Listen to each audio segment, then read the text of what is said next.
Geliefdes, ek vra graag, kom ons maak ons Bybels oop by Jeremia 18. Ons skriflesing vanmôre is Jeremia 18 vers 1 tot 11, dan ook Romeine 9. So ek gee julle tyd om julle Bybels oop te maak en merkertjies daar te sit. Ons Jeremia 18 vers 1 tot 11 en dan Romeine 9. Ek lees vanuit die 1983 vertaling.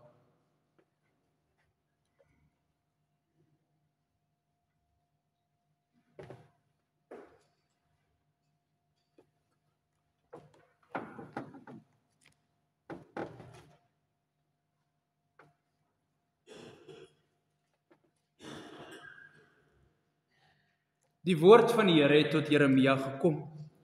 Gaan af na die pottebakker se huis toe. Ek sal daar met jou praat. Ek is toe af na die pottebakker se huis toe. En hy was juis besig om iets op die skyf te maak. Maar die ding wat aan die maak was uit die klei het misluk en hy het toe iets anders gemaak soos hy dit wou hê. Toe kom die woord van die Here tot my. Kan ek nie met julle doen wat hierdie pottebakker met die klei gedoen het nie, Israels? Vra die Here. Soos klei in die pottebakker se hand, so is julle in my hand, Israel. Een oomblik kondig ek aan dat ek 'n nasie, 'n koninkryk sal afbreek, sal uitroei, sal vernietig. Maar wanneer die nasie hom bekeer van sy boosheid, waaroor ek hom wou straf, sien ek af van die straf wat ek oor hom wou bring. In die volgende oomblik kondig ek aan dat ek die nasie en die koninkryk sal bou en sal vestig. Maar wanneer hy doen wat verkeerd is in my oë en ongehoorsaam is aan my, sien ek af van die goeie wat ek aan hom wou doen. Maar sê nou vir die mense van Juda en die inwoners van Jerusalem, so sê die Here, ek berei vir julle 'n ramp voor. Ek is besig om 'n besluit oor julle te neem. Elkeen moet hom van sy verkeerde lewe bekeer. Maak julle lewe en julle dade reg. Romeine 9 is ook deel van ons skriflesing van môre.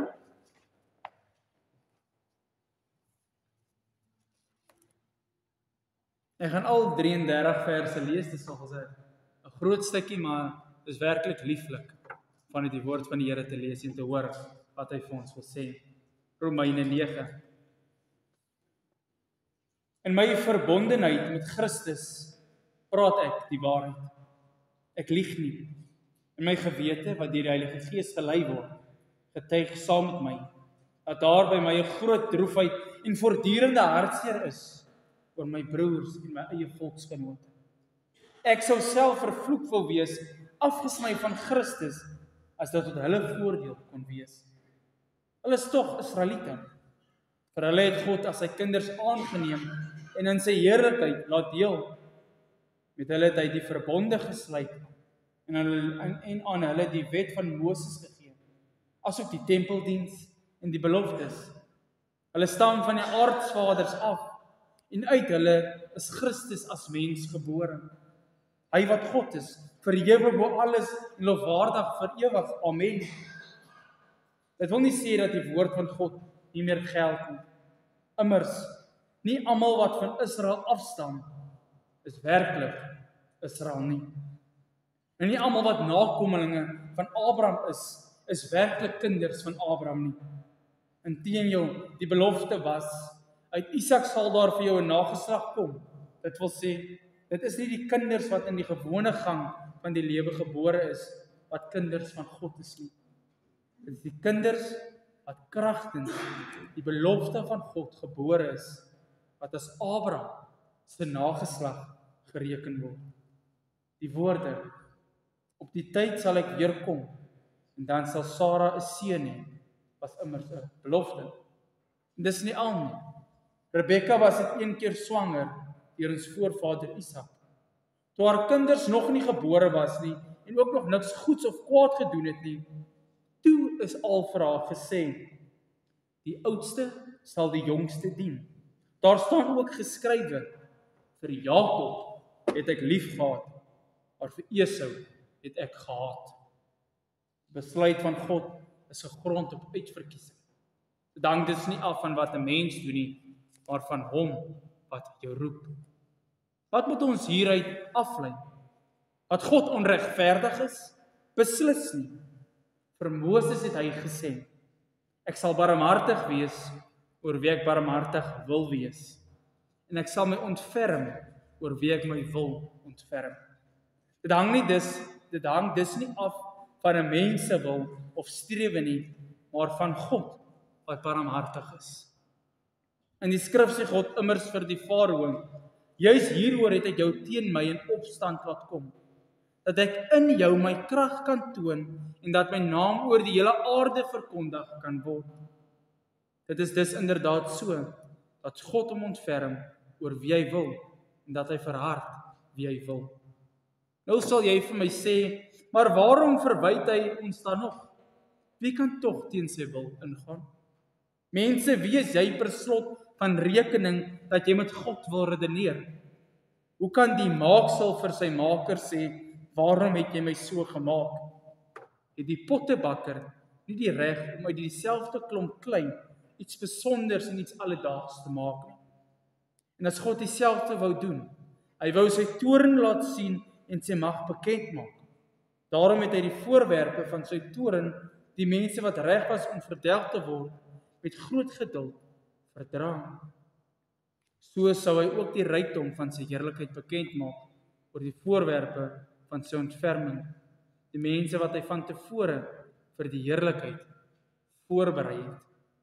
En onder hulle is ook ons, wat hy nie net uit die Jode nie, maar ook uit die ander nasies geroep het. So sê dan ook in die boek Hosea, hulle wat nie my volk is nie, sal ek roep om my volk te wees. En haar wat geen liefde ontvang het nie, om my geliefd te wees. En in plaas daarvan dat vir hulle gesê is, julle is nie my volk nie, sal hulle geroep word om kinders van die lewende God te wees. Jesaja roep van Israel dit uit. Maar was die Israeliete so baie, soos die sand van die see, net die handjievol wat oorbly, sal gered word. En die Here gaan eens en vir altyd hier op aarde die saak afhandel. So het Jesaja trouens al vroeër gesê, as die Here die Almagtige nie vir ons 'n klompie laat oorbly het nie, soos met Sodom, sou dit met ons gegaan het soos Gomorra, soos uitgewis gewees het. Sou ons uitgewis gewees het. Wat is nou ons gevolgtrekking? Dit. Heidene het nie God se vryspraak gesoek nie, maar het wel gekry. Die vryspraak deur die geloof. Israel daarteen het 'n wet gesoek waardeur hulle God se vryspraak sou kon kry, maar by so 'n wet het hulle nie uitgekom nie. Waarom kon hulle nie die vryspraak kry nie? Omdat hulle nie op die geloof wou bou nie, maar op hul eie prestasies. Hulle het oor die struikelblok gestruikel, waarvan daar geskrywe staan, kyk, ek sit in Sion 'n klip neer, waaroor 'n mens struikel, 'n rots waarteen jy hom stamp, maar wie in hom glo, sal nie teleurgestel word nie. Tot daar.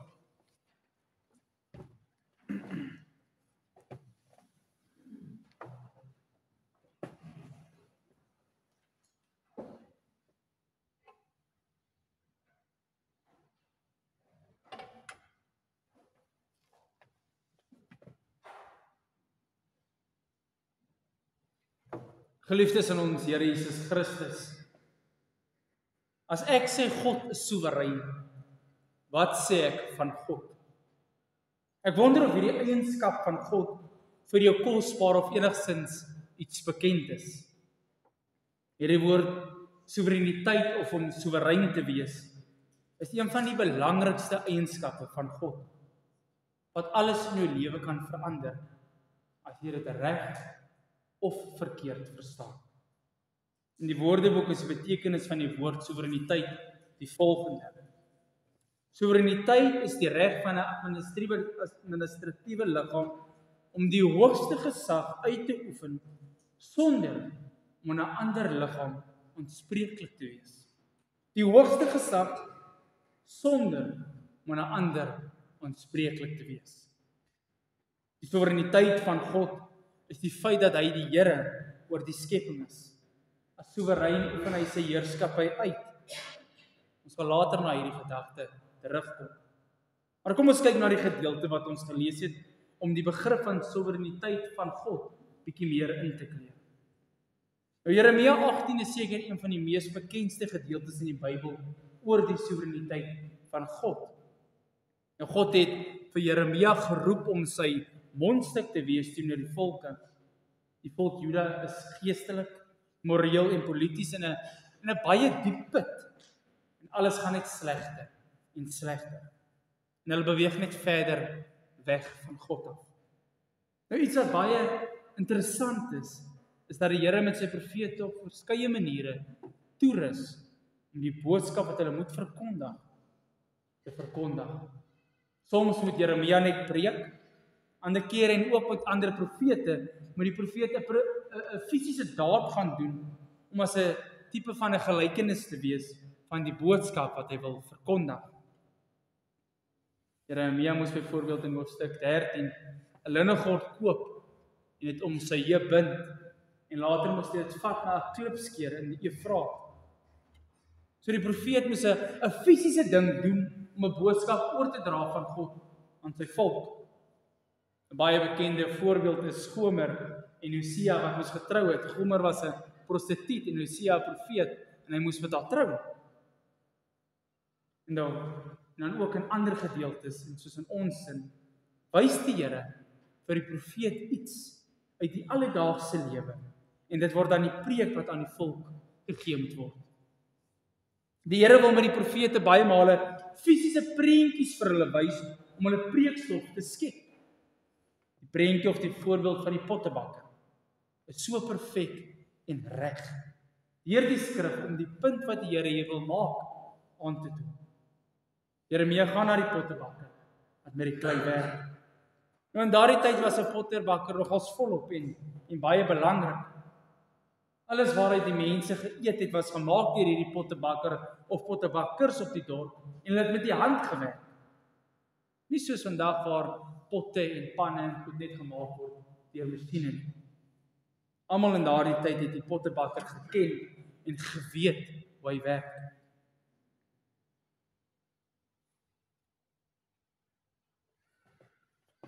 En dit is die juiste punt van alles. Want God gebruik alledaagse beelde sodat mense dit dieper kan verstaan. En Jesus het natuurlik heeltyd dieselfde gedoen. Die mosterdsaad, die wingerdstok, die gelykenis van die sade, alles, die eenvoudigste en bekendste beelde is gewoonlik die effektiefste. Die pottebakker het 'n wiel gehad en hy het met sy voete geskop en dit dan so ook in die ronde gedraai en dan het die klei gesit soos die wiel gedraai het en dan gevorm met sy hande. Iets baie interessant en belangrik. En hierdie was dan wel 'n baie kunstige proses, want die pottebakker moet alles egalig afwerk en die pot of beker wat hy vorm, wat ook al hy maak, moet hy presies vorm soos hy dit wil hê. Pottebakkers wat al vir jare lank dit gedoen het, was beroemd daarvoor dat hulle hande vreeslik sterk was. Want om dag en nag uit klei te vorm en te keer dat dit verkeerd gaan, maak jou hande baie sterk. En dan nou deur hierdie beeld kom die Here en hy laat Jeremia sien wat hy aan die volk wil verkondig. So Jeremia kyk na die pottebakker en dan in vers 4 tot 6. En die voorwerp wat hy besig was om te maak, het misluk. Soos dit gaan met klei in die hand van die pottebakker. Maar hy het daardeur weer 'n ander voorwerp gemaak, soos dit in die oë van die pottebakker reg was om dit te maak. Toe het die woord van die Here tot my gekom en gesê: Sal ek nie soos hierdie pottebakker met julle kan maak nie, o huis van Israel, spreek die Here. Kyk, soos klei in die hand van die pottebakker, so is julle in my hand, o huis van Israel. Hier is met ander woorde 2 elemente wat God aan die volk en aan ons wil oordra. Eerstens, Jeremia sien hoe die pottebakker se voorwerp wat hy besig is om te maak, misluk. Die klei wat hy gebruik het dalk deur of ander onsuiverheid iets ingehaal of iets was fout en die pot kom nie uit soos hy moes. En toe besluit die pottebakker om 'n ander voorwerp te maak met dieselfde klei. Die aanvanklike idee was om byvoorbeeld 'n bakkie te maak, en toe die klei nie saamwerk nie, maak die pottebakker 'n blompot. So die pottebakker kan 'n aanvanklike plan gehad het, maar dan as die klei nie wil saamwerk nie, het die pottebakker die reg om die klei iets anders te verander. Die tweede element wat die Here hier wil uitlig, word hierdie vraag in vers 6 uitgelig. Kyk, soos klei in die hand van die pottebakker, so is julle in my hand, o huis van Israel. So die punt wat God hier maak, is dat God is die pottebakker, die volk en die mense is die klei. Die pottebakker kan doen met sy skepsels, sy maaksels, soos wat hy wil. En dit is die basiese definisie van God wat soewerein is. Omdat hy soewerein is, kan God doen wat hy wil, wanneer hy wil en soos hy wil. En as ons hierdie werklikheid glo, sal ons baie minder God beskuldig en lewe asof hy eintlik ons iets verskuldig is. So die eerste gedagte is dat God soewerein is en kan van plan verander, en spesifiek in Israel of enige volk se geval. Vers 7 tot 10 verduidelik hierdie aspek van die klei wat onsuiwer was, en dan moet die pottebakker iets daarmee doen, as oorspronklik bedoel. Vers 7 tot 10. Een oomblik kondig ek aan dat ek 'n nasie, 'n koninkryk sal afbreek, sal uitroei, sal vernietig, maar wanneer die nasie hom bekeer van sy boosheid, waaroor ek hom wou straf, sien ek van die straf wat ek oor hom wil bring af. In die volgende oomblik kondig ek aan dat ek die nasies en die koninkryk sal bou en sal vestig, maar wanneer hy doen wat verkeerd is in my oë en ongehoorsaam is aan my, sien ek af van die goeie wat ek aan hom wou doen. Onthou, die Here het al menigmaal in vorige hoofstukke vir Juda mooi laat verstaan dat sy oordeel kom, dat daar 'n volk gaan kom om hulle te vernietig as straf op hulle goddeloosheid. Maar nou sê die Here, omdat Israel, alle volke soos klei in sy hande is, as hulle bekeer, sal hy hulle spaar. Maar as hulle nie bekeer nie, hulle het 'n beplan om hulle te vernietig.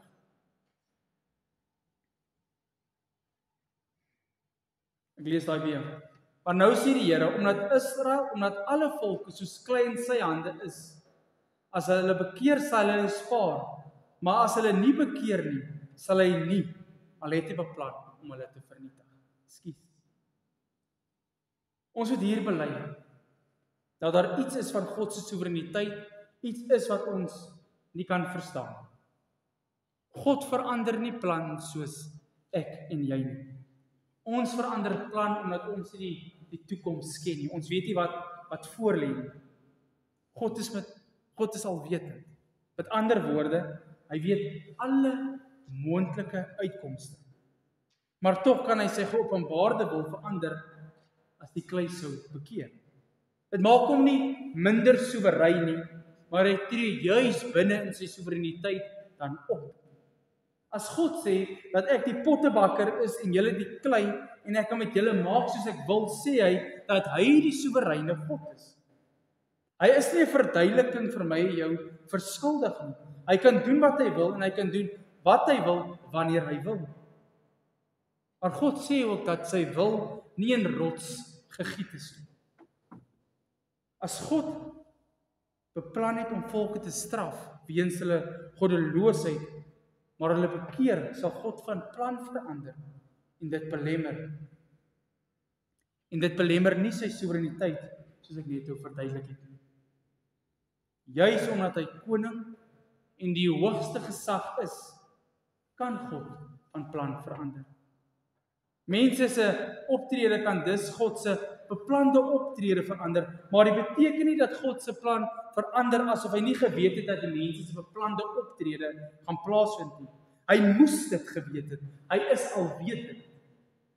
Maar, en dit is hoekom daar tot die laaste nog 'n kans gegee word vir bekering.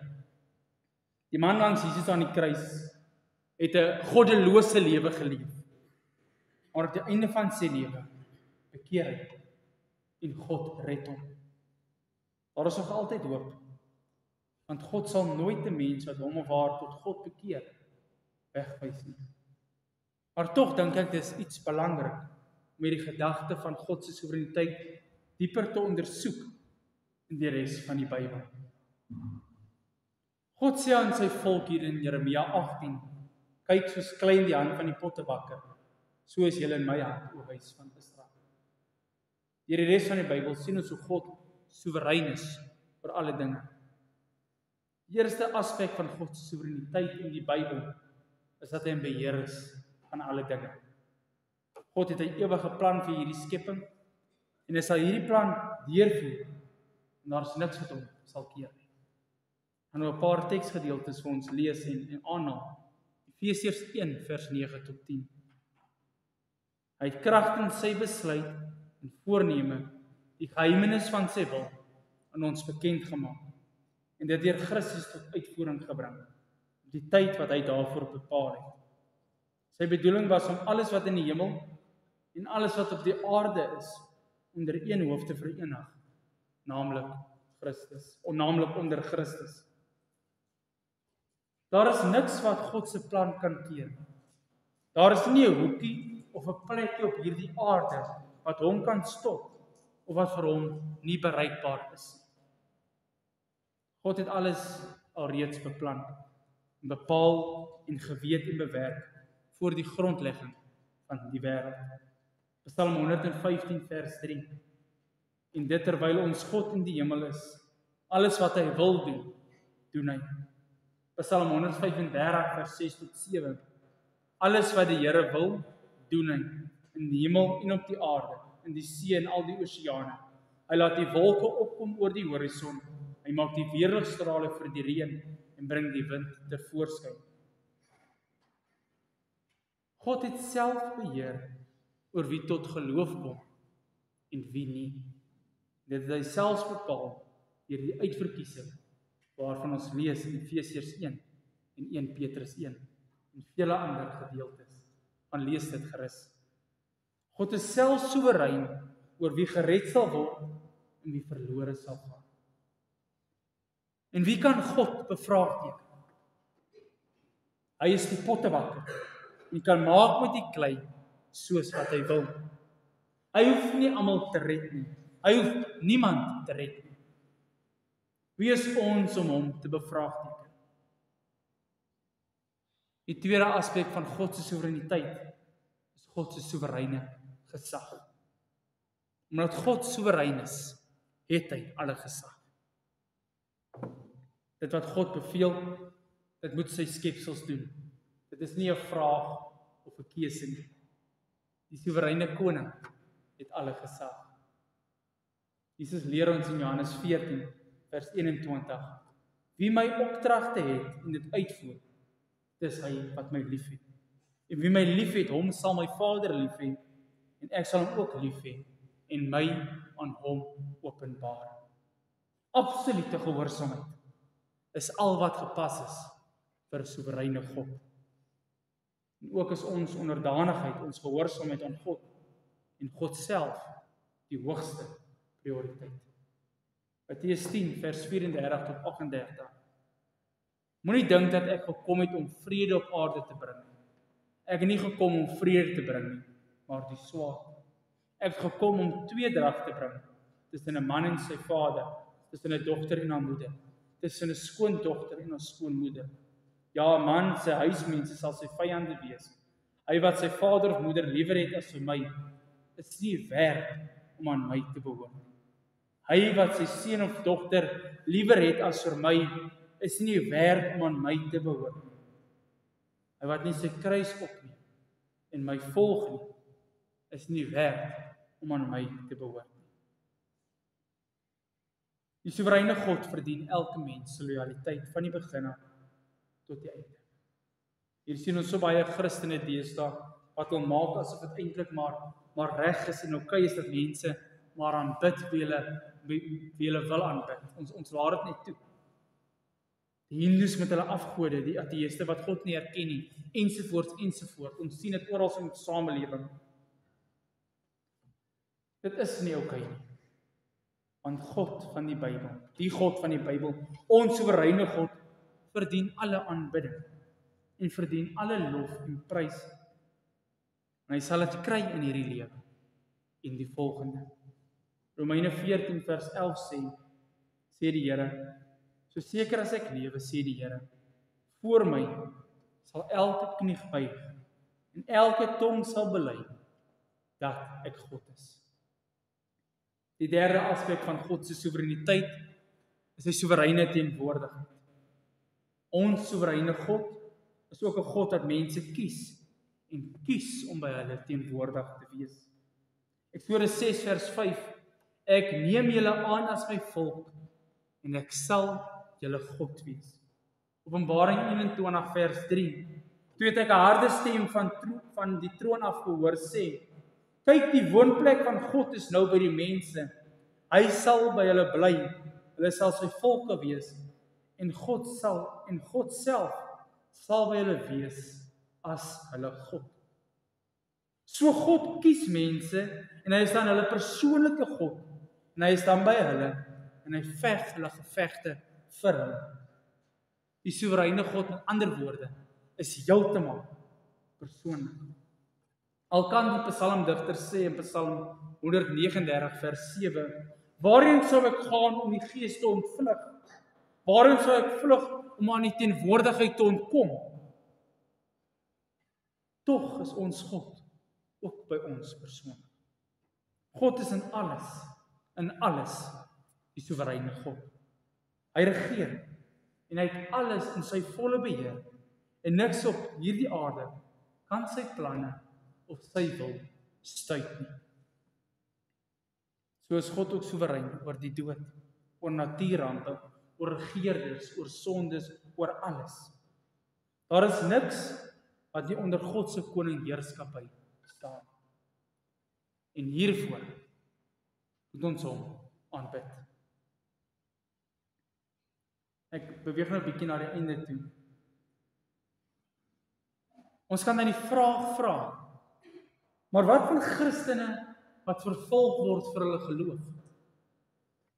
Die Christene wie se koppe afgekap word deur moslim ekstremiste omdat hulle in Jesus glo.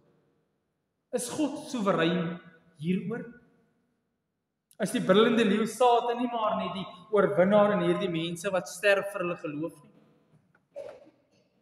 1 Petrus 1 vers 17 sê die volgende: As dit die wil van God mag wees dat julle moet ly wanneer julle goed doen, is dit beter so om te ly wanneer julle kwaad doen.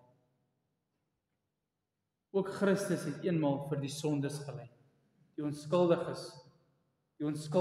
vir die skuldiges, om julle na God toe te bring. Christus wat as mens doodgemaak is, maar die Gees lewend gemaak is. Openbaring 2 vers 10: Vrees vir niks wat jy sal ly nie.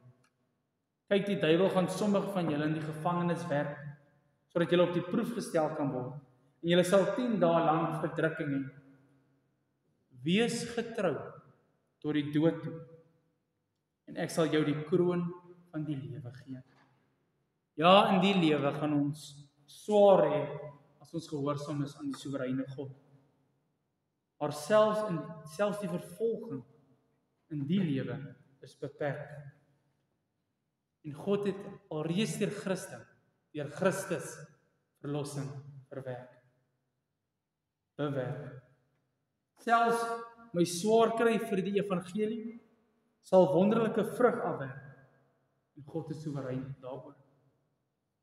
Is God soewerein oor mense se swaar kry?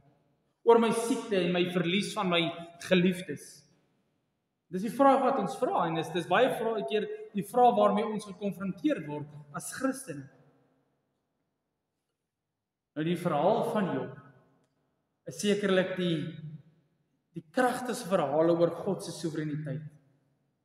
Satan kom na die Here toe en vra of hy alles vir Job kan vat om te bewys dat Job God gaan vloek as hy nie voorspoedig is. Satan wil bewys dat Job maar net 'n 'n skyngelowige is. Die soewereine God laat dit toe. Met ander woorde, die Satan het nie vrye toegang tot Job nie. Nee, God moet dit toelaat en hy doen dit. Staan net 'n oomblik stil. God laat soms goed toe om met ons te gebeur wat vir ons verskriklik voel en lyk. Job verloor alles en Job begin om verskriklik te worstel met die vraag, hoekom?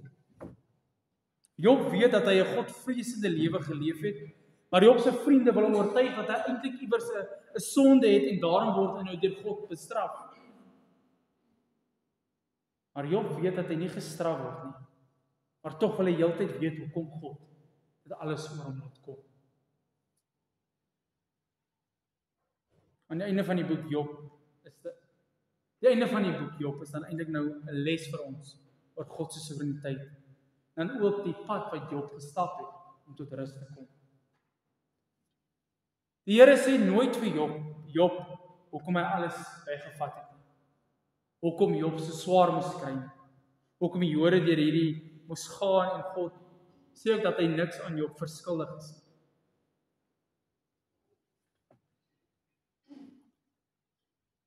God is niks aan jou verskuldig nie, broer en suster. Hy hoef nie vir jou te verduidelik hoekom jou lewe is soos dit is nie. Maar tog in sy genade praat hy met Job en sê, Job 38 vers 1. Waar was jy toe ek die aarde se fondamente gelê het? Praat as jy die antwoord het. Wie het hierdie aarde afgemeet? Weet jy dit?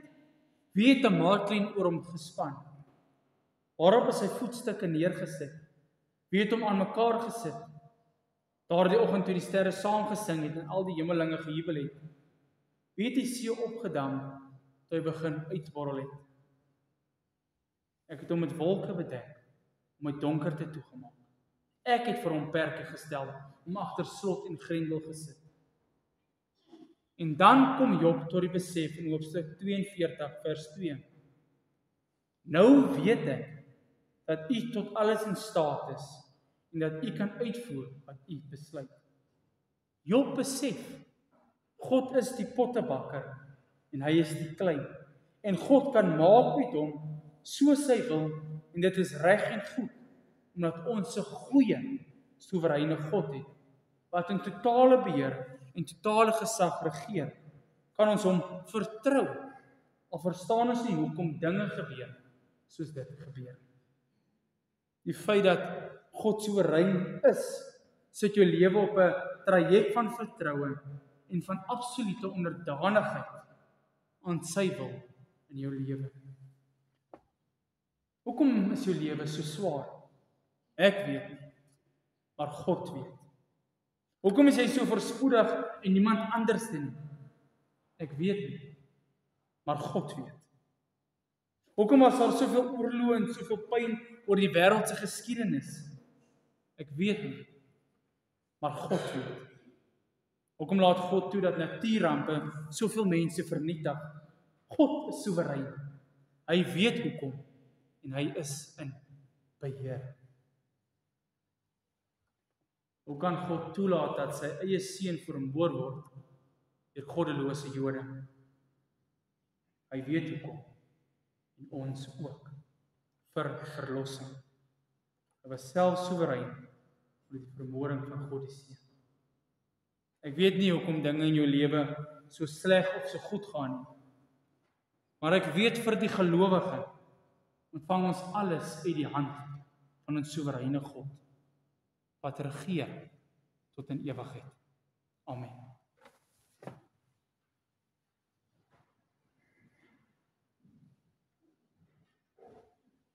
Kom ons sluit die oë vir gebed.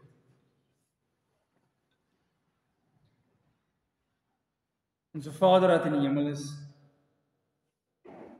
so ons as mens ongewoon om van aangesig tot aangesig te kom met hierdie realiteit. Dat U ons niks verskuldig is nie. Dit is ons so moeilik om te aanvaar dat ons nie die fokus is van hierdie heelal nie. Ons is so geneig om te soek vir antwoorde op in tye van nood en wanneer ons probleme ervaar. Ons is so gou om te blameer wanneer dinge nie goed gaan nie. Mag hierdie gedeelte van uit Jeremia en Romeine, selfs die verhaal van Job, ons perspektief gee, omstandighede en tye wanneer dinge moeilik gaan.